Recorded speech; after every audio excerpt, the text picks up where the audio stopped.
Hello and welcome back to episode 12 of Unknown to World Known Manchester United. We're back for the second leg of the Champions League knockout stages.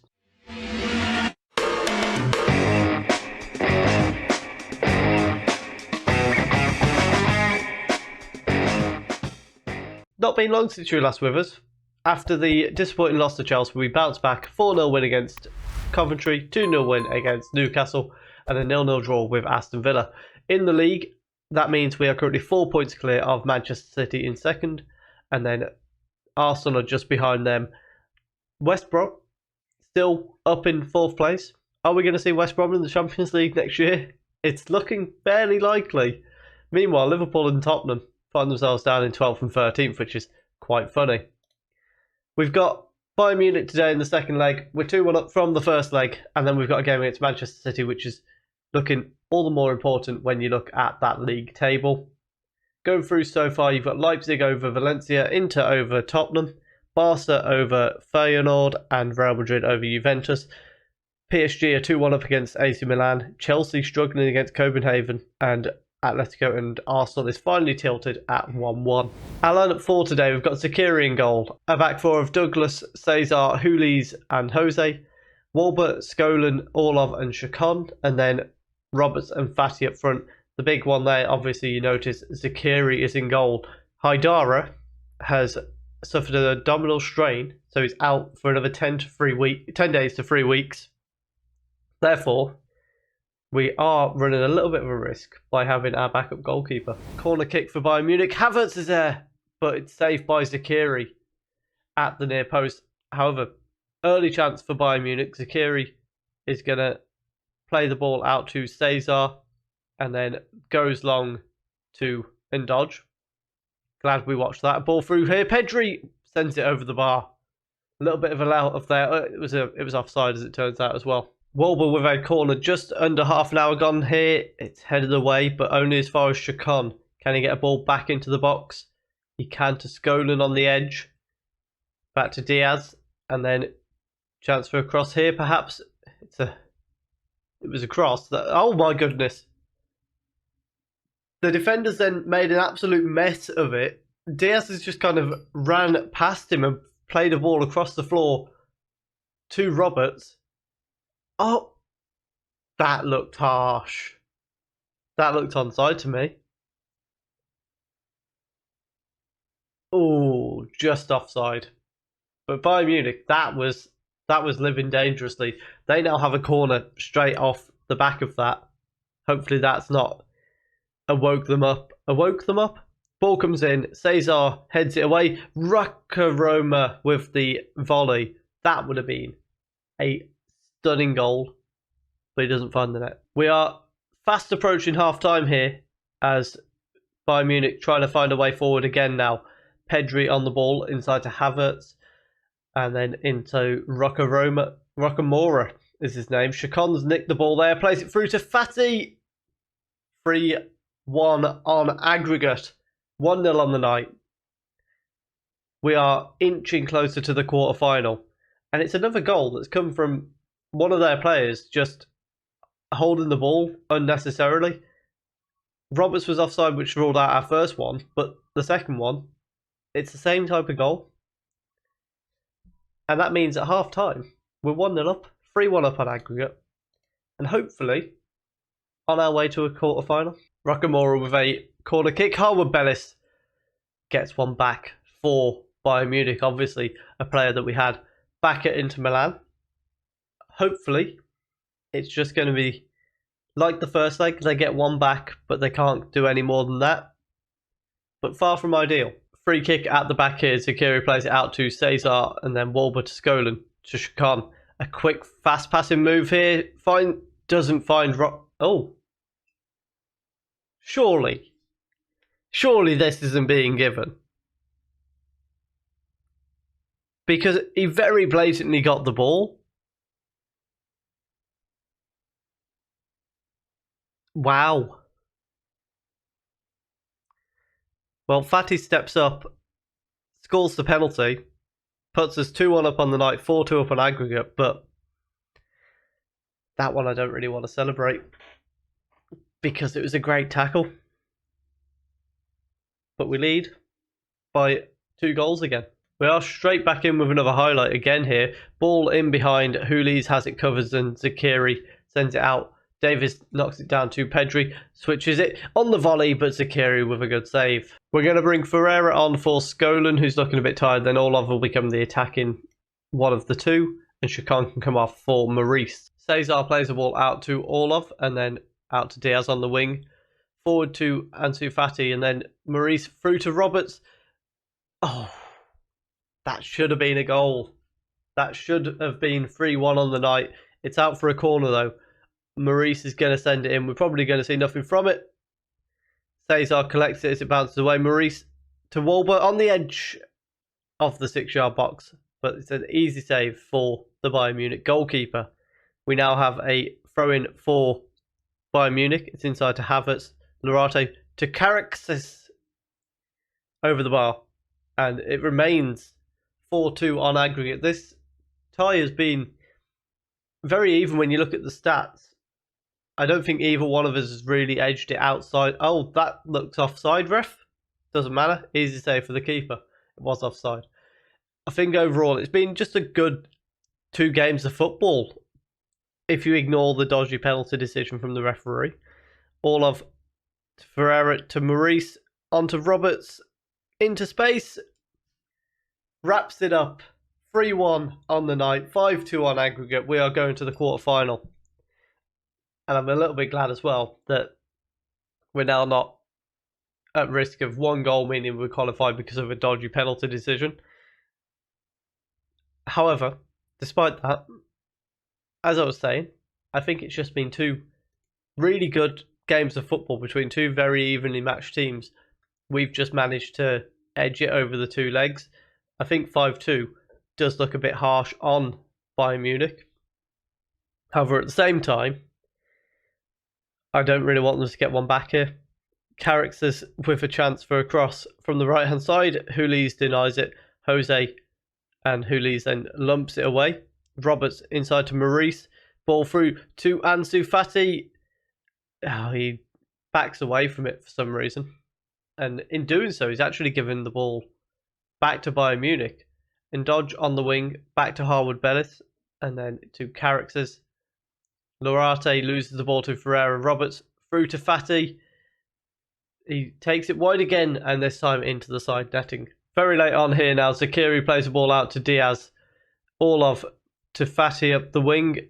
Into the middle to Maurice. He's got all the space in the world. Cuts it back. Lays it off to Fati, who picks up his hat-trick. 4-1 on the night.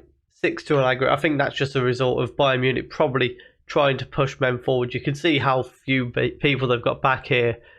And then Maurice, I actually thought the chance might have been gone. Lays it on a plate for Fati in at the near post. So full time, 4-1 on the night, 6-2 on aggregate. As I say, I think it's a little bit harsh on Bayern Munich. However, we can't have sympathy for them. We're on the way to the Champions League quarter-finals. Well, since it's fallen in the episode, it'd be rude not to do the Champions League quarter-final and semi-final and final draw while we're here. Let's have a look. It's very English heavy here. 3 English teams in there. 2 Spanish, to be fair, as well. And then a German and an Italian team. The 2 Spanish teams draw each other. We are going to be playing Arsenal in the quarter-final. A team we're not massively strong against, but we do. I'd probably say we win more than we lose. If we can beat them in the semi-final, it will be Inter Milan or Chelsea. This could shape up very nicely if we meet Inter Milan in the semi-final again. And that would mean we go on to the final to be the away team at the Principality Stadium. Obviously, the stadium in Cardiff, which is weird because, there's not going to be a Welsh team in the final, is there, realistically? So there's our path to potential Champions League glory. Arsenal, Inter or Chelsea, and then Leipzig, PSG, Real Madrid or Barcelona. Obviously, we can't take any of those teams lightly.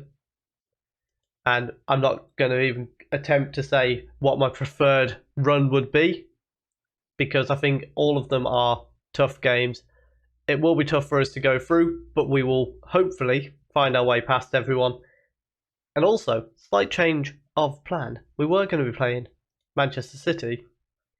I've just realised the FA Cup quarter-final's been knocked in there. Manchester City, we don't play until May now. So we'll be back with the Norwich game in just a moment. Lineup for the quarter-final game, we've got Zakiri in goal. Diaz, Cesar, Hulis and Jose as the back four. Wolber with Ferreira and Zaros in front of him. Maurice in the number 10. And then Fati and Roberts up front. Maurice is on the ball in midfield here.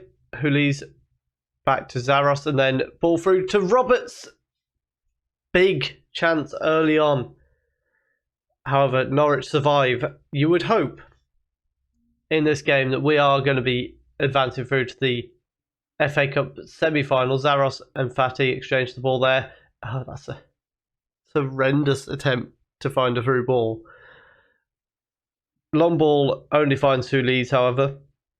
Short to Jose. And now a ball over the top to Roberts across the box. What a save from Armstrong. That looked absolutely guaranteed for a goal. Maurice sends the ball in. Oh, that's as bad as Fati's pass was a minute ago. Diaz back to Maurice. No, he's offside. Wall was on the ball deep here. Plays it back to Hulis and then across to Cesar. Out to Diaz on the right wing. This change to the diamond, I will say, it has gone well for us. It was a little bit shaky at first, but this season, it's more than anything just took us to another level. Fati on the ball here, cuts it back, lays it off to Diaz, to Zaros, to That was such a nice bit of play, and Maurice hit the post. From the corner, he sends it in, and it's headed away at the far post. Wolber's going to collect it. He cuts it back, sends it back out to Maurice on the right-hand side, not offside this time. Gets attacking on his man, gets an unfortunate deflection. It's out for a goal kick. Maurice with a corner, sends it in. It's Richards that heads it away this time, but Cesar's going to collect it. Hulis to Wolber. Back towards Maurice, but can't quite find him. Sturrikens on the ball, but loses it. Well, gives it to Wolber. Ball over the top, finds Fati. It's 1-0. Zaros with a fantastic ball in behind. Fati gives the keeper absolutely no chance this time. I mean, that pass there is horrendous. And then the ball over the top. The defenders just weren't alert to it. Lovely finish. Half time, it's 1-0, and we are looking very good. Pelmard sends the ball out to Storikens on the left-hand side. He's ushered wide and then falls backwards. Zaros gets a foot in there, nearly nicks it. Ferreira heads it down to Storikens though. A ball in behind finds Vinsel. Norwich have got one back. And it all, to be fair, it was just a really good goal. I can't criticise too much. Zaros is a bit unlucky here not to get the ball.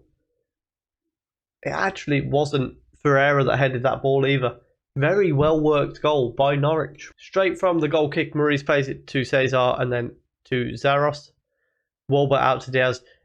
When we get a highlight straight from kickoff, it goes one of two ways. It's either going to be a calamitous mistake from one of our defenders to let them through one-on-one, or it's going to be just a decent chance for us. Maurice plays the ball through to Zaros. It's not a decent chance. It's a goal. It's 2-1. What did they equalise for? Less than 60 seconds. They were back on level terms. When you look at the stats, in fairness, we've played incredibly well. So I think 1-1 was a little bit harsh on us in a way. Their goalkeeper had pulled out a couple of ridiculous saves, and now we lead again. From the corner, however, Norwich send it into the near post. Oh my goodness, it's hit the bar. Scullion's going to come on for Fati, and we'll send Tongue on for Wolber. Free kick, Maurice sends it into the far post. Cesar's in acres of space and heads it over. Coville plays it to Adams at left back. Maurice is pressuring him, but he manages to get the ball away. Storikins back to Adams and then inside to Coville. I'm not attempting that name. Brings it wide. Just while they're doing their little build-up, look at the stats. 16 shots to their 6. And we're only 2-1 up. We nearly weren't 2-1 up. Oh my goodness, was that close? Zakiri lumps it away. Jose throws the ball straight to Vincel for Norwich. Indoor back to Richards. And then Cuven and him exchange the ball. Norwich have grown into this game. This second half has been pretty good for them. They are having a lot more of the ball. They're creating chances, such as this one to Vincel. He cuts it back, goes a bit too far back for my liking, but it's back to Vincel. He's hit the post, and then Diaz clears it away. Just a couple minutes ago here, Hooley's goes forward to Roberts. He's got Scully on in the middle, lays it into him. He cuts it back across the box. Zaros with a shot, but there was a fantastic block in there from one of the defenders. Maurice is going to send the corner in eventually, and it's cleared away. We've got another highlight going here. Tong gives the ball away very cheaply. Coville. There's about 30 seconds left for Norwich to try and get this ball forward. They get it forward again. Maloney knocks it down to Storikins. Back to Maloney. Through to Coville. Jose with the tackle. He gives it back to Storikins, who has equalised for Norwich with about 15 seconds of the game to go. And it's come from actually us trying to get a block on things. Jose, with the tackle, actually lays it off to Storikins. Well, we're going to extra time. This wasn't on the cards. Orlov's going to come on for Zaros in midfield. We're going to have to push for it. Coville on the ball, plays it off to Storikins. Charles sends it out to the wing for Kirk. Pereira on the ball. Pereira loses it to Ferreira, who plays the ball. Oh, that's horrendous attempt to play the ball forward. Charles plays it out to Pereira on the wing. Transfer across here to the far post. Coville in space. Heads it over the bar. Orlov, who's not long been on, has got injured, so he's going to have to come off for Skolan. We've got just 10 minutes left in extra time now. I have to say, since particularly extra time, possibly since half time, if there's a team that deserves to win this at the moment, it's Norwich. Which isn't great as we head into a penalty shootout. Especially when we had a penalty shootout in the last episode. It didn't go well for us. However, this one starts much better with Zakiri making the save on the first penalty. Maurice is up first for us. Chance to make an impact in this game. Does so. Puts us 1-0 up. Zakiri with another chance to make a save. Can he do so? This time, he doesn't. It's a shot straight down the middle of the goal. And he's desperately diving out the way of it. Roberts is up. Obviously, a man who cost us £80 million puts it in the bottom corner. Good to see that a player that you spend that much money on can keep his nerve. Storikins, he's had a fantastic game for Norwich and continues that fantastic game by scoring his penalty. Ferreira is up next. Would this send Norwich into sudden death? Essentially, it would, yes. Norwich are now technically in sudden death. Yeah, essentially, they are. Charles steps up. Oh my goodness, he sent it miles wide. Which means it's a chance now for none other than Scullion to send us through to the FA Cup semi-final. Well, he hasn't done it. Put faith in youngsters, they say, and there he does that. Kufen steps up for Norwich against Zakiri. It's officially sudden death for Norwich, and he scores. Which means we need Jose, the man who set up Norwich's late equaliser. Can he redeem himself? He can. It's FA Cup semi-final time for Manchester United. It wasn't pretty in the end. First half, we should have been out of sight. We let ourselves down in the second half and had a bit of a scare there. However, it does of course mean we are off to the FA Cup semi-finals, where we're playing one of Manchester City, Chelsea, Bournemouth, Southampton, Arsenal or Everton. It's nice to see Man City or Chelsea and Arsenal or Southampton, Arsenal or Everton are going out in the quarterfinal stage. Again, not going to tempt fate and say who I'd like to draw, but that's probably going to end up being between the two Champions League quarterfinal legs. So we will most likely be back for the semi-final and the second leg. It actually might be a little bit later, so we might do a double episode of the two Champions League quarterfinals. We'll see what ends up happening. If you have enjoyed that, please do leave a like down below. Comment what you think we can do. Subscribe if you're enjoying the content, and thank you very much for watching.